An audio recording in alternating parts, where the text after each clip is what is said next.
Naman, given na to, siguradong magre-react atong si Mr. Jason sa, di ba nga, Maka Duterte, suportado si Kibuloy. Kasi nga, nagtatrabaho siya sa SMNI. Ngayon po, nagngangak-ngak.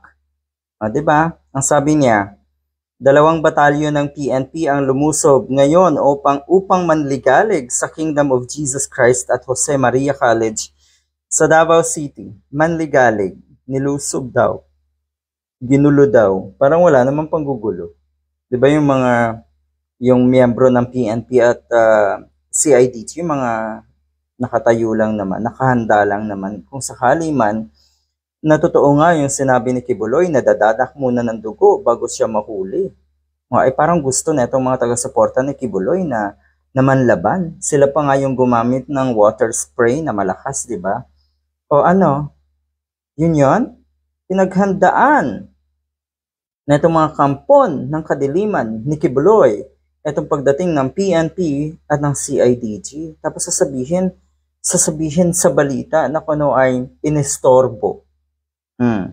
Kasi daw nagdadasal. Madasalin daw yung mga taong naandyan sa glory, kung anumang glory yan, anyway sa compound na yan, madasalin daw. Hindi, good luck, kayo na yung madasalin. Madasalin kayo pero yung idolo nyo ay akusado sa napakaraming kabalastugan.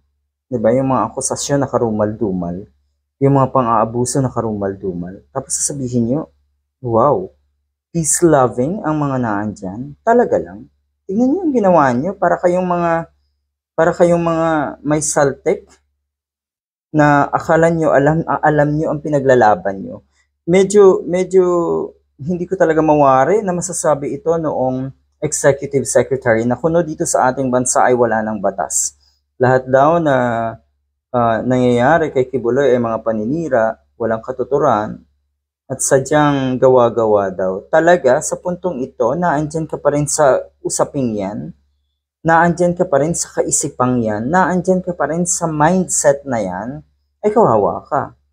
Kailangan daw ba talagang full battle gear ang 2 batalyon to accompany CIDG investigators inside KJC Davao compound? Sa tingin ko, oo, dapat.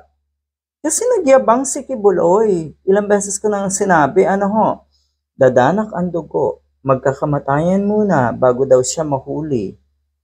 Okay, ipinagyabang ang napakaraming armadong grupo o na tinatawag na private army nga ni Kibuloy. Tapos ngayon, kayo yung magpapaawa, ay pinagbigyan lang naman yung kayabangan ni Kibuloy. 'Di ba?